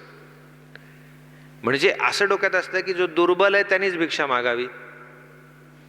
वस्तुस्थिती अशी आहे की जो समर्थ आहे पण त्याने आपलं सामर्थ्य, आपलं शरीरबल, आपलं मनोबल, आपल्या बुद्धीचं बल हे संसारासाठी नाही तर ते परमार्थासाठी वापरायचं ठरवलेलं आहे. असा तो समर्थ असतो. आणि म्हणून तो संस्कार आपल्याकडे दिला गेला की साधूला भिक्षा दिली पाहिजे. साधू जर भिक्षेसाठी आला तर ते आपलं भाग्य आहे, अशी धारणा ही परंपरेनं आपल्या समाजानं सांभाळलेली आहे. दुसरी गोष्ट, एक महत्त्वपूर्ण भाग, भिक्षा जेव्हा मागितली जाते तेव्हा भिक्षा मागणाऱ्याची धारणा कशी असावी आणि भिक्षा वाढणाऱ्याची धारणा कशी असावी, कशी असते, कशी असावी, त्या संबंधी सुद्धा अत्यंत सुंदर असं तत्व आपल्याकडे. जो भिक्षा मागतो स्वाभाविकपणेच त्याची धारणा भिक्षा मागताना आपल्याला भिक्षा देणारा कोण आहे, तर साक्षात परमेश्वरच आहे. कोण देणार आहे? देव देणार आहे, राम देणार आहे. या भूमिकेतून श्री समर्थांचे ते शब्द आलेले आहेत. आम्ही काय कुणाचे खातो रे, तो राम आम्हाला देतो रे. हा श्री समर्थांचा काही उद्धटपणा नाही आहे. बरं, ही त्यांची धारणा आहे की हे या व्यक्ती नाही आहेत, या व्यक्तींच्या रूपामध्ये साक्षात रामच भिक्षा देतोय, ही धारणा आहे. ते कोणाला उद्धटपणे दिलेलं उत्तर नाही. मी काय तुझं खातोय काय, माझा देव मला देतोय, असं नाही आहे. ते या सर्व रूपांमध्ये साक्षात श्रीरामच मला भिक्षा देतात, मला सांभाळतात, अशी ती भावना आहे. म्हणून भिक्षा मागणाऱ्याची धारणा ही की देणारा भगवंत आहे आणि भिक्षा वाढणारा जो आहे, भिक्षा देणारा जो आहे, त्याची धारणा ही की कोणाला देतोय. आपण म्हणतो ना, कोणत्या रूपात देव दारात येईल काय सांगता येतं, किती सहज म्हणून जातो, कोणाच्या रूपात येईल. त्यामुळे काय करायचं, आपल्या दारातून कुणी विनमुख जाऊ नये. याचा अर्थ आम्ही देणारे सुद्धा, भिक्षा देणारे सुद्धा ती भिक्षा व्यक्तीला नाही देत, ती भिक्षा देवालाच देतो. तेरा तुझको अर्पण क्या लागे मेरा, हीच भावना. म्हणून भिक्षा मागणाराही ईश्वर रूप आहे आणि भिक्षा देणारा सुद्धा ईश्वर रूप आहे. ही दोन्ही बाजूनी धारणा आहे. अशा प्रकारे त्या भिक्षेचं महात्म्य आहे. आता ही भिक्षा मागताना श्री समर्थांनी सहज ओझरता उल्लेख काही नियमांचा केलेला आहे. काय करावं, काय करू नये, त्रोटकपणे, पण त्याचे अर्थ जेवढं आपण चिंतन करू तेवढे खोल लागतील असं आहे.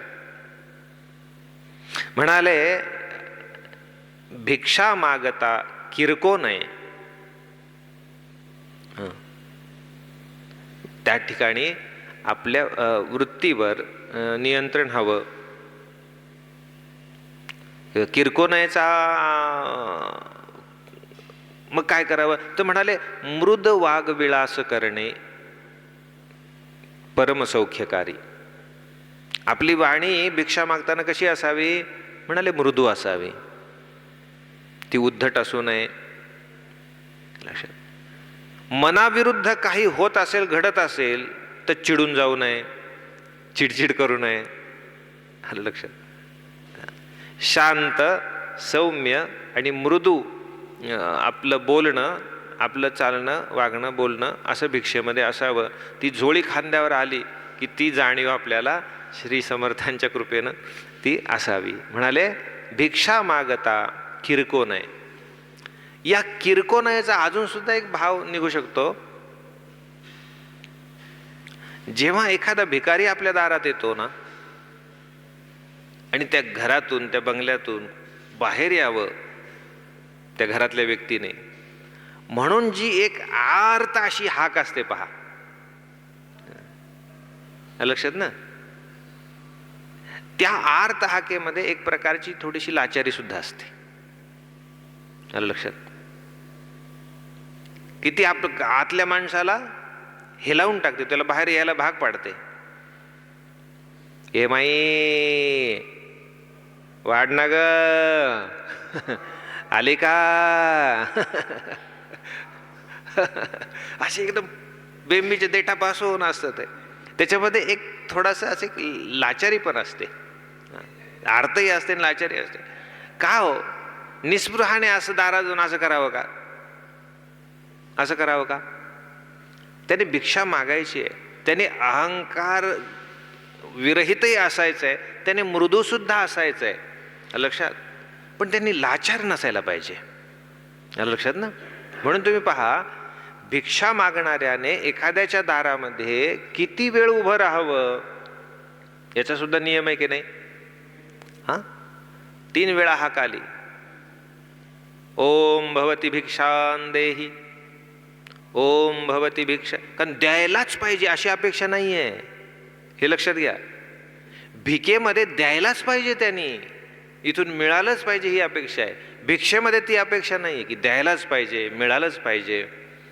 कर्तव्य बुद्धी, रघुपती राघव राजा राम, पतित पावन सीताराम, आले तरी जय रघुवीर, नाही आले तरी जय रघुवीर, टोपलं भरून घेऊन आले तरी जय रघुवीर, वाटी आणली तरी जय रघुवीर. बरोबर. आपण असं म्हणतो का तिथं जाऊन, आले का येत आहे का नाही, असं काही असतं का? अजिबात नाही. फक्त कर्तव्य बुद्धी, ती साधना आहे ना, साधना आहे. म्हणून फक्त पुकारा, हाक मारणं, आणि थोडं आले नाही तर पुढे जाणं. पहा, आपण सुद्धा जास्त वेळ थांबत नाही, तो आपला अहंकार नाही आहे, ठीक आहे ना. ही ती साधना आहे की नाही. नाही आले, ठीक, निघाले पुढे, आलं लक्षात. तर हे जे छोटे छोटे नियम आहेत, तर ते किरकोनयमध्ये आहे ना, किरकोनयमध्ये कोणी दिली नाही तर चिडून जाऊ नये किंवा मनाविरुद्ध झालं तर हे करू नये. तसं किरकोनयमध्ये तशी लाचार वृत्ती नसावी, विनम्रता असावी, मृदुता असावी, विनय असावा, ठीक आहे, परंतु ती लाचारी नसावी. तुम्ही त्या अन्नासाठी, त्या भिक्षेसाठी लाचार नसावं, ठीक आहे. मग श्री समर्थ म्हणतात, भिक्षा मागता किरको नये, भिक्षा मागता लाजो नये. लाज का वाटावी? लाज वाटते याचा अर्थ कुठेतरी मी विशेष कुणीतरी आहे असा अभिमान आहे, त्याच्याशिवाय लाज कशी वाटेल? ज्याला अभिमान नाही त्याला लाज वाटण्याचं कारणच नाही, बरोबर आहे. मनापासून स्वीकारलेलं ते जर व्रत असेल आणि देहाभिमान जर नसेल तर लाज असण्याचं कारण नाही. म्हणून श्री समर्थ म्हणतात की भिक्षा मागता लाजो नये, भिक्षा मागता भागो नये. भागो नये म्हणजे थकून जाऊ नये, म्हणजे आळस करू नये. भिक्षा मागण्याचा आळस नसावा, परिभ्रमण करावे. कारण आळस जर आला तर आपण अन्य मार्ग काढू, लक्षात. मग अन्य मार्ग कोणते निघतील? रोज रोज कशाला जायचं? आता इथे एका व्यक्तीची भिक्षा आहे बरं का, ही निस्पृहाची, विरक्ताची, जी ज्याने प्रतिदिन मागायची आहे त्याने. मग तो काय म्हणेल, ह्या तमके सदाशिवराव म्हणाले होते टोपलंवर घेऊन जा, मग घेऊ ना त्यांच्याकडून, मग 2-3 दिवस जायची गरज नाही. हे भागणं आहे, लक्षात. हा आळस आहे, रोज कशाला जायचं, लक्षात. मग जर भागून गेला, जर आळस केला तर त्या आळसाने अन्य मार्ग काढेल. अन्य मार्ग काढला तर प्रत्यही हिंडणं होणार नाही, त्यातलं नाविन्य निघून जाईल, स्वतंत्रता हरवली जाईल, इत्यादी इत्यादी कितीतरी गोष्टी त्याच्यामध्ये आहेत त्याच्या बरोबरीने येणाऱ्या. आणि म्हणून भिक्षा मागता भागो नये, परिभ्रमण करावे. हे भिक्षेचे काही नियम श्री समर्थांनी आपल्याला सांगितलेले आहेत. या भिक्षेचे निस्पृह जो व्यक्ती आहे, जो विरक्त आहे, त्याला त्याच्या जीवनामध्ये होणारे जे लाभ आहेत, व्यक्तिगत जीवनामध्ये होणारे लाभ, त्या लाभांविषयी श्री समर्थ सांगतात, भिक्षा मागोन जो जेविला तो निराहारी बोलिला. पहा बरं, जो निस्पृह प्रतिदिन भिक्षा मागून आहार सेवन करतो तो जेविलाची उपवासी. तुकोबारायांनी जसं म्हटलं ना की राम नाम ग्रासोग्रासी, तो जेविलाची उपवासी. प्रत्येक घासाला रामनाम जर घेतलं तर तुम्ही जेवलात तरी सुद्धा तुमचा उपवासच घडला. तसं श्री समर्थ म्हणतात, भिक्षा मागून जो भोजन करतो त्या निस्पृहाला आहार घेऊनही तो निराहारी राहिला असं समजावं. का समजावं तसं? कारण भोजन करूनही केलं नाही असं का म्हणावं? कारण ज्या अन्नाचं सेवन त्यांनी केलेलं आहे त्या अन्नाचं सेवन करताना भिक्षेमध्ये आवड निवड असते का? काय घ्यावं काय घेऊ नये असा ज्यांच्याकडे भिक्षा मागायची त्यांना आपण ऑर्डर देऊ का? आज जरा पुरणपोळी करा, आज जरा भरलेलं वांग मसाला वांग होऊन जाऊ देत.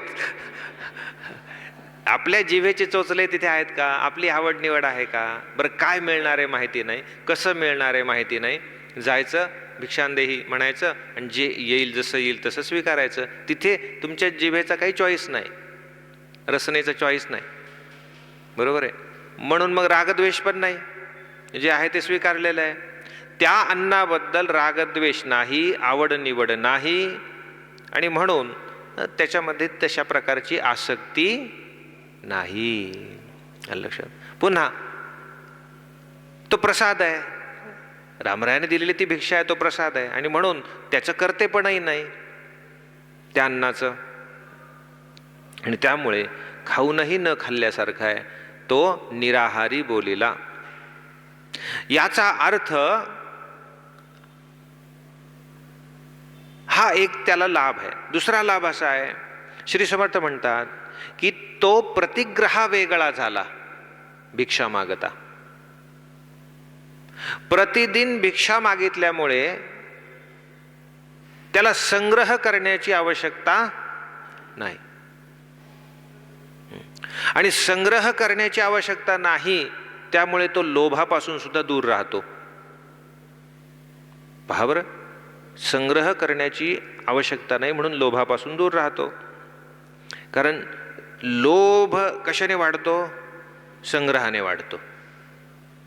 पहा, लोभाची मोठी गंमत आहे. मिळालं की लोभ वाढत जातो. गोस्वामी तुलसीदासजींनी रामचरित मानसामध्ये एक दृष्टांत देताना असं म्हटलंय की जिमी प्रतिलाभ लोभ अधिकाई. जिमी जसा प्रतिलाभ, प्रत्येक लाभाने लोभ वाढत जातो आणि आपल्यातल्या प्रत्येकाला हा अनुभव आहे की जेवढा लाभ अधिक तेवढा लोभही अधिक होत जातो. पूर्वी 10,000 पगार होता तेव्हा असं वाटायचं की 20,000 झाला तर किती छान होईल आणि 20,000 झाल्यावर वाटतं की 40,000 झाल्यावर छान होईल. व्यवसायामध्ये लाखाचा फायदा झाला तर वाटतं आता पुढचं 2 लाखाचा कसा होईल. आधी लाखाचा फायदा खूप वाटायचा, पण लाखाचा फायदा जेव्हा झाला व्यवसायात तेव्हा असं वाटायला लागलं की अरे 2 लाखाचा फायदा झाला पाहिजे. जिमी प्रतिलाभ लोभ अधिकाई.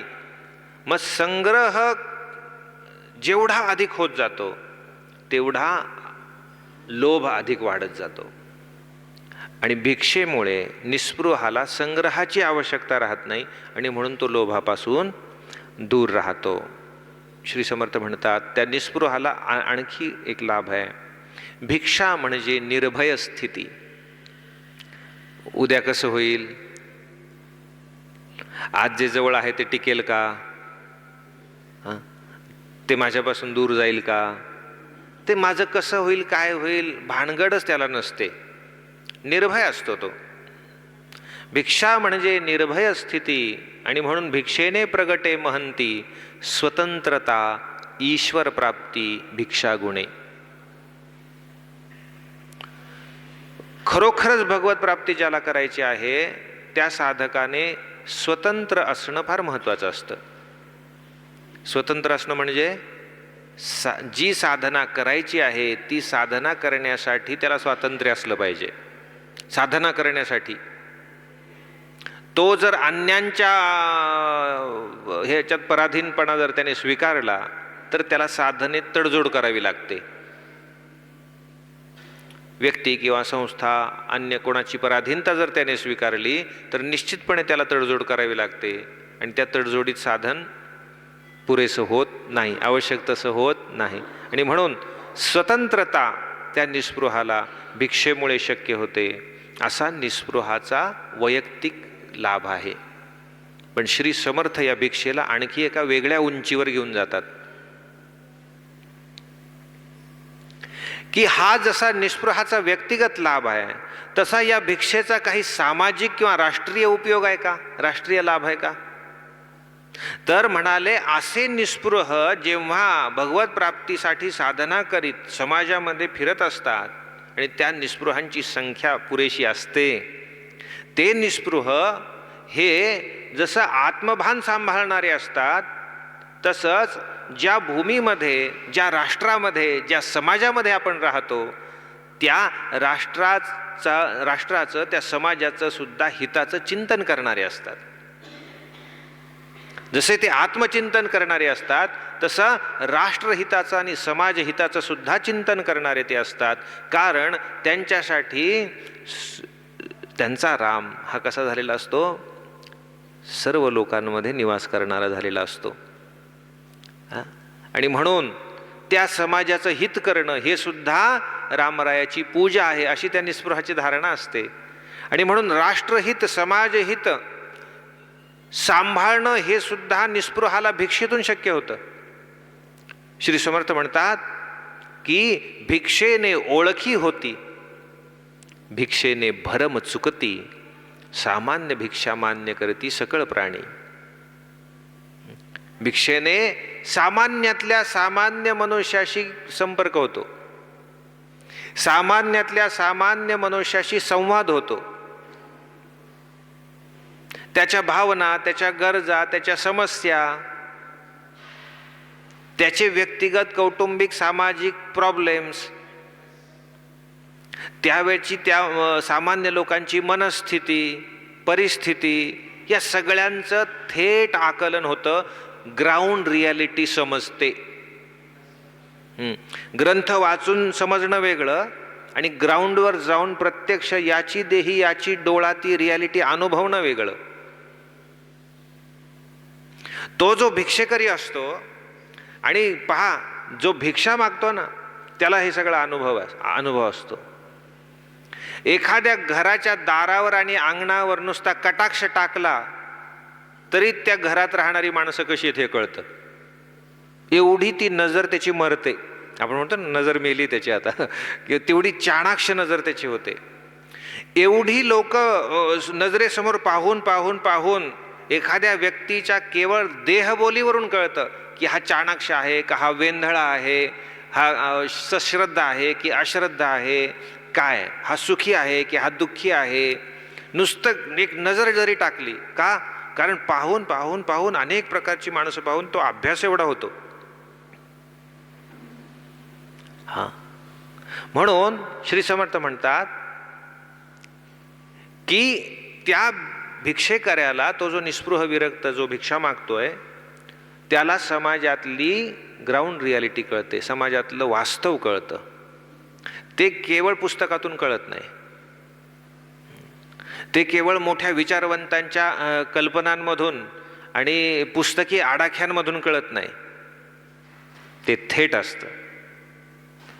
आणि मला सांगा, अशा निस्पृहाला कळालेली ग्राउंड रियालिटी, कळालेलं समाजाचं वास्तव, बरोबर, ते समाजाचं वास्तव जेव्हा तशा निस्पृहाकडून एखादा शासक सल्ला घेत असेल किंवा शासन व्यवस्था सल्ला घेत असेल किंवा समाजासाठी काम करणाऱ्या ज्या विविध संस्था आहेत, त्या संस्था अशा निस्पृहांच्या सल्ल्याने मार्गदर्शनाने चालत असतील, तर काय होईल?